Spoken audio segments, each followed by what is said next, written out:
Join us on the 8th Pan-African Pyramid Global Awards 2025 and 11th Anniversary Bonfire Dinner, recognizing and awarding Pan-Africans who selflessly fought and defended the rights and freedoms of the black race globally on 30th August 2025 at Fair Hotel from 2 p.m. Dress code, strictly pub t-shirts or traditional stroke African wear. Theme, One Africa, One Passport. United States of Africa, USA. Book your dinner card now. Table for 8, 3 million. Platinum, 1 million. Gold, 500K. Silver, 400K. Bronze, 150K. Call 0757 342317 or 0782 342317 to book your dinner card online now. Umuntu ngumuntu ngabantu. I am because we are. Come, let's rekindle our roots. Africa, don't agonize, organize. Powered by Fairway Hotel, NBS TV, Afro Mobile, Lupa Radio Foundation, JJK, The Spy Uganda, Detective UG. The Spy Uganda, The Spy Television, welcome aboard, welcome to another edition of The Spy of Andrew Rumba Live, and my name is Andrew Rumba Katsabe, with my elder brother, Comrade Joseph Ochieno, from the UPC. New parties should mean new ideas. Now you understand. New parties should mean new ideas. There is something new you bring on table. Yeah. So the Common Man's Party is an extraction from the Common Man's Charter from UPC. I don't know. No, you said it. No, you don't say you don't know. No, it's the one. But you said you may sue them because they have copied. My brother. Then secondly, you have said even the song they are singing is UPC song. No, I'm saying. Then you ended by saying new party, new ideas, meaning this is a new party with old ideas. I got you very well. I know how to contextualize, my friend. I know you do. That's why I sit with you comfortably. Look, new parties ideally should come with new ideas.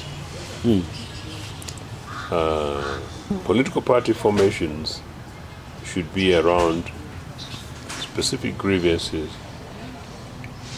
sets of values, around very coherent and clear ideology.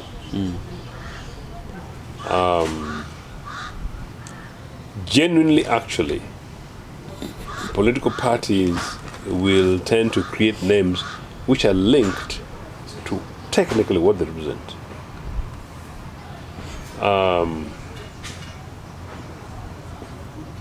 The Common Man's Party, what does it represent? Is it a slogan? No, the common. No, I don't know. Is it a slogan? A slogan is not an ideology. Yeah. Number two,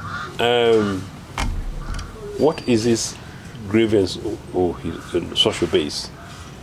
The social base? Yes, of a political party. Ideally, they should have. I do not know. I'm just giving my opinion. I don't know in this case.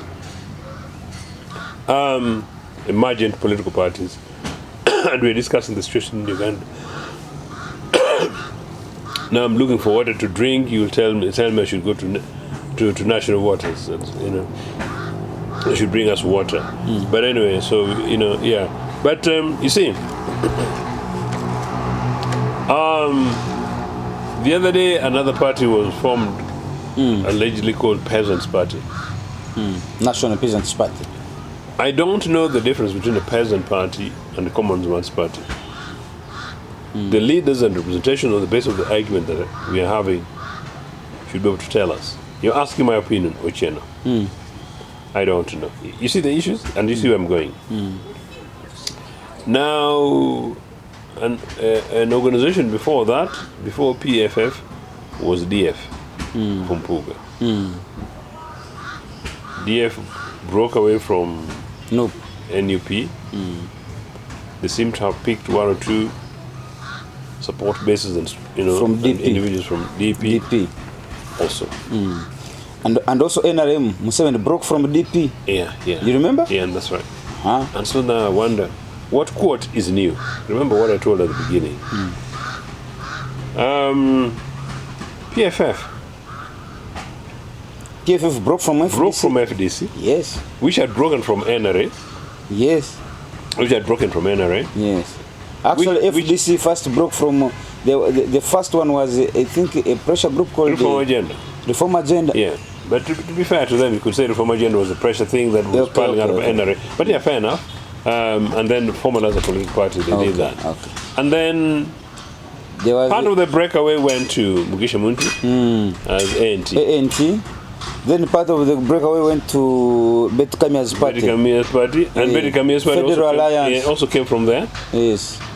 I am asking you, young man, what exactly is new and what are the new ideas? Ideas, not differences in strategy, not differences in opinion, not even differences in personality. But ideas. What is new? You are looking for new ideas. So in other words, you're asking what new ideas has the Peasants Party of Munyagwa come with? What new ideas did the country hear from the National Peasants Party, now being led by a woman, an artist, a musician? You're asking for what new ideas? We need to hear the new ideas. Yeah. Even the slogans, the slogans look to be old. The slogans they're using, they seem to be old. I don't They are slogans of UPC, slogans of UPM, slogans of DP. So I think it's a massive disservice to the youth of this country. Pre-independence and early part of independence, our founding parents, some who were not particularly as much academically acclaimed, some of whom were not particularly very much traveled, all of whom did not have the privilege of social media television, or let alone 24-hour television, and in fact, let alone sufficient technology to take them around the world. These guys got involved in depth of thinking and creativity, which is what I'm talking about. Creativity and innovation. And they build foundations around which we are. So if this is where we are, then minus this political organization, regardless of their foundations, it tells you how badly we are doing as a country, as an identity, as Africans, when it comes to depth of political thought and foundations for political renewal, political revival, and provision for political alternatives that would check Anglo-American imperialism, that would check the Bretton Woods institutions' exploitation of Africa, the IMF and World Bank, and that would check new colonial and new imperialist, more recent Nyampala boys, that possibly predominant boys that the Traorés are trying to check. And then you wonder, what is the fate of the average African? The other day, at my uncle's funeral, one of the guests who came was asking me, I think he watched me on television somewhere, was quite pleased to meet me. It turns out that he's married. My uncle's family, so he's actually a relative in that way, so he's an in-law. And asks me, interesting, about my thought on Traoré. And then when I asked about his thought, then he went on defensive. So these parties are unfortunately a manifestation of times today. Thursday will come and we'll see NRA primaries. We don't know what was going to take, but people have already died. People have already broken themselves. I went to Nagongara, and then you see the drama and comedy of people moving around, basically using poverty, using ignorance, using the vacuum of leadership, using the vacuum of ideology, using the despair of our citizens to basically play into their minds. And you see that most people are being content enough to exploit the African, possibly pick up an NRA quote flag, go to the Legislative Assembly and make huge amount of money and privilege, dine with Mr. Museveni, allow themselves to be bought, but also allow themselves to be bribed, so that deeper they push the African personality and the Ugandan citizen onto the corner of extreme poverty and despair. And then for them they join, however poorly desperate they might have come from a particular corner of Padolo or Tororo, they join the eating club, and from there they think they've arrived, and they join the club, an assembly of 1% of privilege in Uganda. There's 0.01% who are with some 70 relatives, and then they join 1% and they're content, and the rest of Ugandans just become numbers. It really, really, really saddened me. I hear you. Now, Mr. Ochieno, do you believe the existence of political parties and the merging of new political parties, all combined, since you were freed, you people? Because, Mr. Ochieno, in 2006, you were saying, actually that's why you disagree with Professor Kanyehamba, that at the time, he was in support of an idea of keeping you indoors as political parties. And your argument was that how can Kanyehamba, a lawyer, join the president and Kiza Besigye, the political commissar, join the president to support the continuous suppression of political parties? When you release these political parties, you allow them to operate. The primary objective is that you are going to promote democracy. You are going to promote rule of law. Today, since 2006, this 2025, do you believe that, Mr. Ochieno, you have achieved that primary objective? If you have not achieved that primary objective, is it justifiable now to start a discussion of how you should divide amongst yourselves 55 billion taxpayers' money? Does it make sense? You have not achieved what you set out to achieve. Instead of us discussing your existence based on that primary objective, we have left that one. Now we are discussing the inequalities in sharing the loot. I don't agree with you people. You'll be surprised that I agree with you that your disagreement with us is understandable. No, what's happening is criminal. Criminal? Yeah, what's happening is criminal. These guys are sharing taxpayers' money. And I don't know at what stage the average Ugandan citizen wakes up to the reality of the Kenyan style Gen Z, not to burn cars, but to wake up. You mean you are still asleep? I think Ugandans are predominantly still sleeping, predominantly. In any case, many Ugandans willingly tell you journalists that, oh, at least now we can sleep. So if Ugandans tell you that at least now we can sleep, then we can continue to be raped. And I'm using that one unqualified. We can continue to be raped. After all, we get some sleep. But after all, we get some sleep. And the rap includes killing, the rap includes real rap, the rap includes theft, the rap includes plunder, the rap includes the killing of the future of your children, the killing of the public institutions, the creating of an impossibility that you will level up with Kenya. That rap continues and perfects the art of making it impossible in the foreseeable future under the current arrangement for you to be like Rwanda, which was a tiny little helpless country the other day.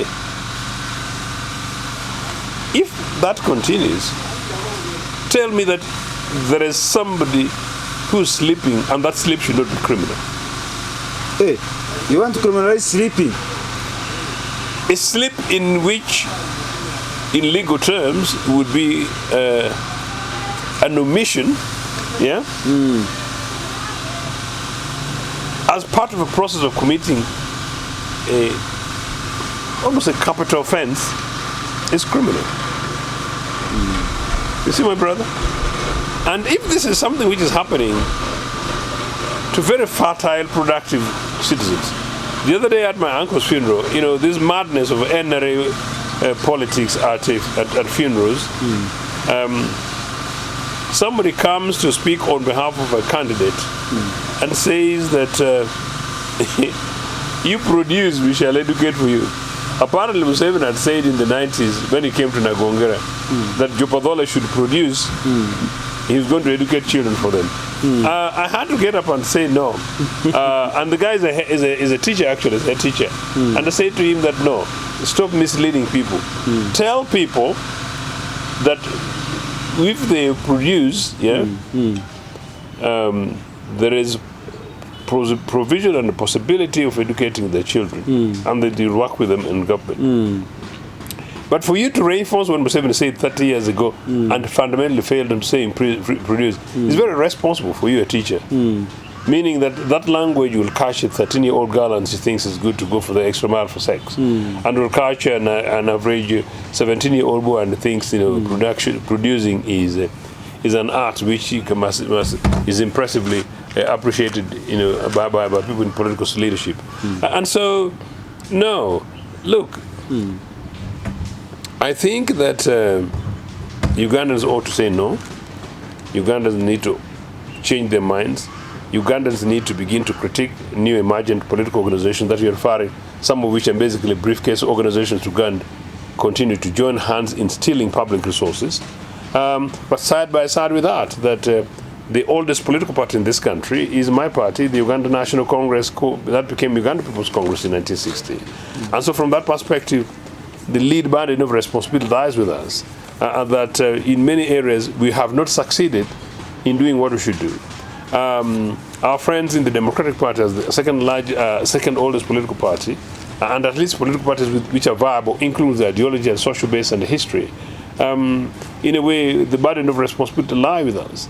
But the burden of responsibility also lies with slightly older political organizations and political leaders who came in the generation of the Kanyehamas, who told us they were coming to sort out a mess.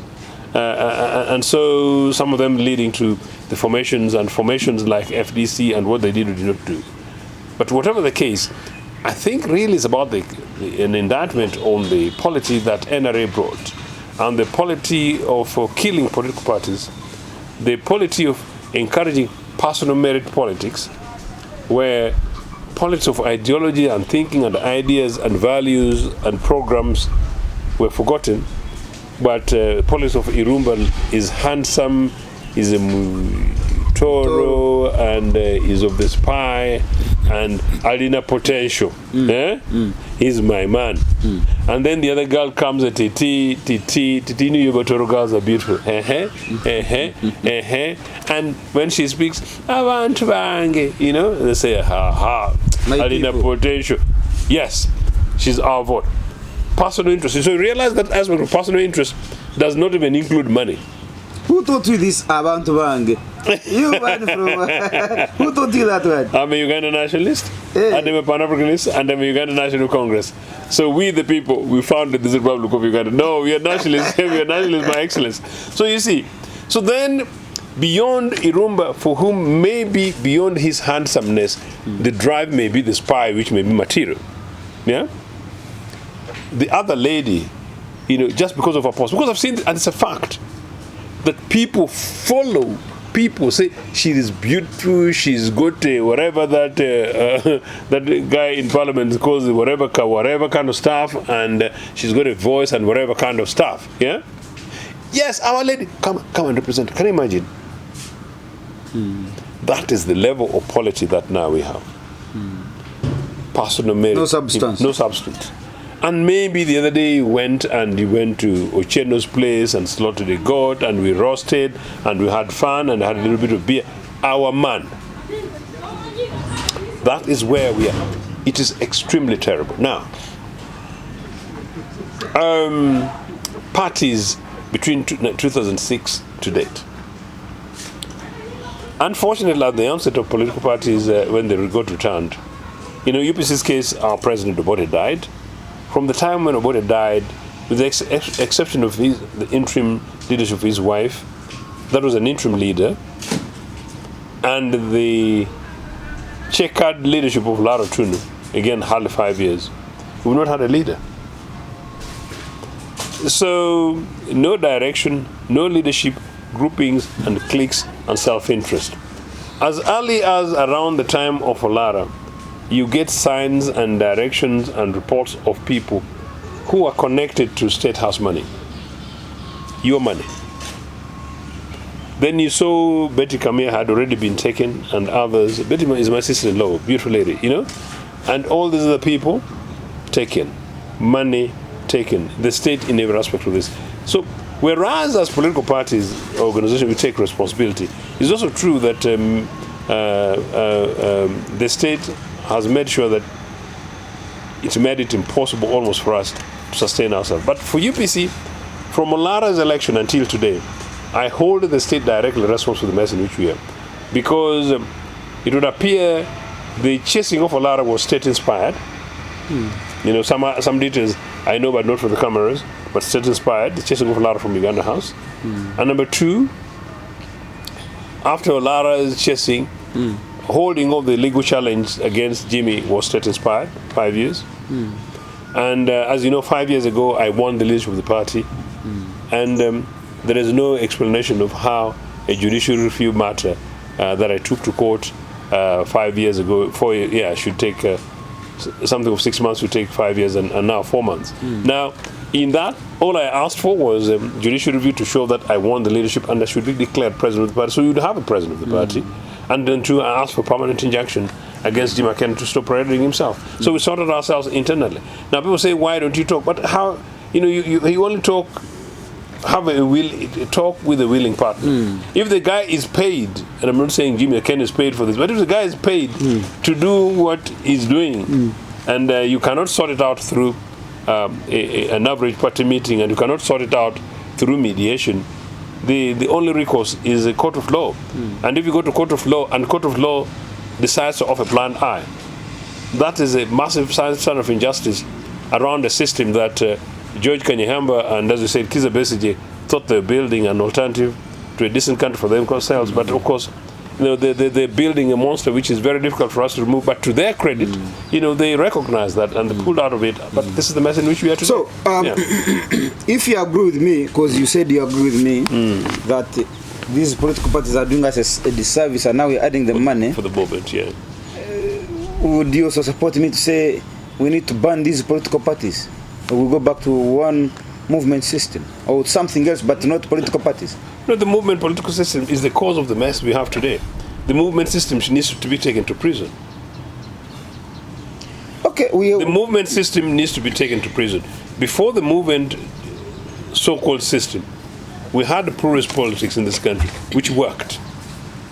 Since then, our problem now, for which I think we take partial responsibility, is our insufficient capacity to reorganize so that we return to normalcy. Because some of us, like I was telling you when I'm coming here, when you're surrounded by funny thorns and whatever kind of stuff, it's very difficult not to be pricked. So some members of UPC have found themselves pricked. So now they also like the billions. You know, that's my comment. That's my whole argument, Mr. Ochieno, as we end this show.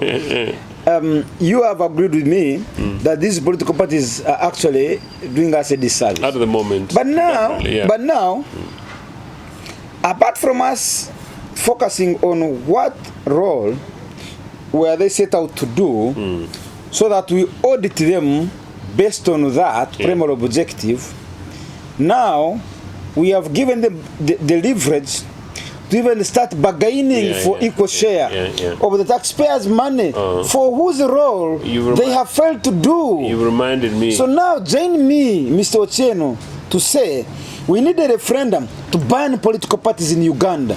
No. And we go back to one party system. If we must have a party, or if we must have parties, we must remove taxpayers' money. Then each party should look for their own resources. Go outside the US, the Europe and America, and have friends, they contribute to you, your activities. You ask party members to pay membership fee. The only party should have access to public funds is the party in power. Why? Because they are going to implement the national objectives of the country. No. Yes. No. Let me. If you are the party in power, if you are the party in power, let me agree with you. I agree with you, and I was going to use it as my conclusion on this matter, that a future UPC government would ban this theft of giving me party money to political parties and organizations. And I think I've told you program before. I have been on record that I don't agree with you peasants and these struggling workers that URL breaks sometimes your necks and businesses to pay for this fraud. Political parties worthy of a name should be able to sustain themselves. Political parties worthy of a name should be able to attract members, and if members are worthy of names, they should support the parties through membership fee. Their subscriptions, membership fee, fundraising, donations, and support. And if the political parties that will go to leaders worthy of names, they should be able to mobilize resources externally. And I think I told another program elsewhere, I have been a leader of UPC for a long time. We raised parties away from Milton Roberto Foundation, that people know, variously, through our pockets and everything else. I sustained myself and many of my colleagues and party operations abroad, predominantly from my own resources, and possibly most of those times, I don't want to boast, but predominantly from my pockets. But beyond that, we were able to go ahead and raise funds variously. But number two, I've been a member of the Labour Party up to senior level Party in Britain. In Britain, yes. And beyond my membership, I was a constituency vice chairperson responsible for membership, and another term I was a constituency vice chairperson responsible for fundraising, and then later I also became a chairman. Look, political party organizations at constituency, local government and branch levels raise resources for themselves. And I did that including as the head of party mobilization at the local level. Number two, another myth, that so therefore if we are doing those things, a branch party in Agongara should get operational money from party headquarters. Actually, they don't. I hosted Mrs. Blair, I hosted many cabinet ministers in my constituency. Mrs. Tony Blair, when he was Prime Minister, and many others, as part of fundraising. They come to our constituencies, we give talks, we do organized means, and we raise money. So there are many ways of political parties raising money, but you can see I'm now advising these other ones for nothing, not you people. You know what I'm saying? So no, public money should not go. Finally, I want to tell you a program. I know how this raising of public money came. Somebody in NRA told Museveni that they should bring this legislation so that they begin to mint money. Museveni once in a while used to sell his cows. Some of the cows are grazing in government land and in Kisozi.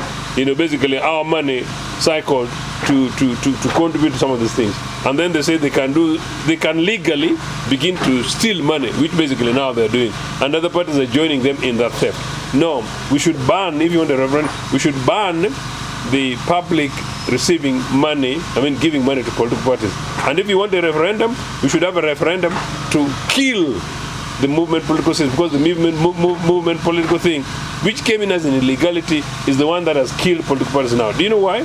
One of the other things that right now, the atmosphere that UPC found itself in 2005 until today, is a climate created by NRA where we don't have sufficient civic space. I told you at the beginning, complaining about the fact that there's some media houses that feel very uncomfortable to have some of us seated like this talking because of their cowardice, because they don't want alternative views.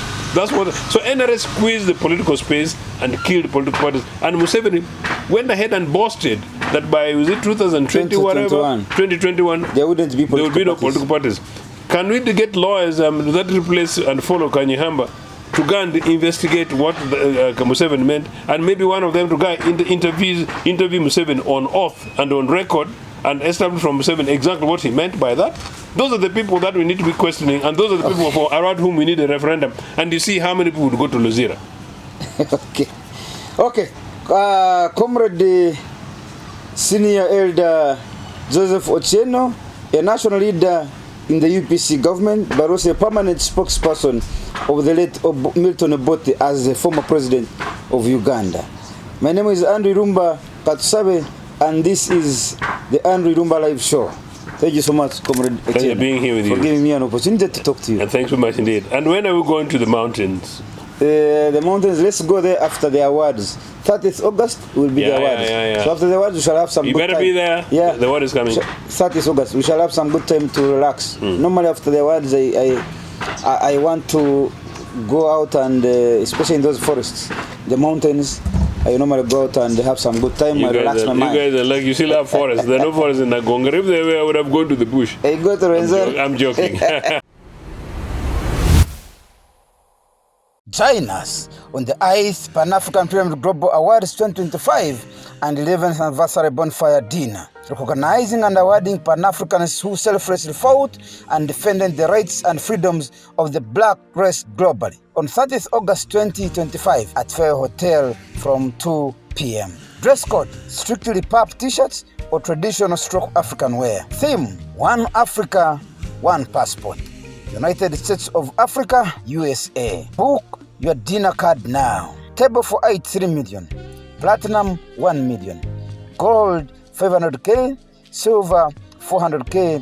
Bronze, 150K. Call 0757 342317 or 0782 342317 to book your dinner card online now. Umuntu ngumuntu ngabantu. I am because we are. Come, let's rekindle our roots. Africa, don't agonize, organize. Powered by Fairway Hotel, NBS TV, Afro Mobile, Lupa Radio Foundation, JJK, The Spy Uganda, Detective UG.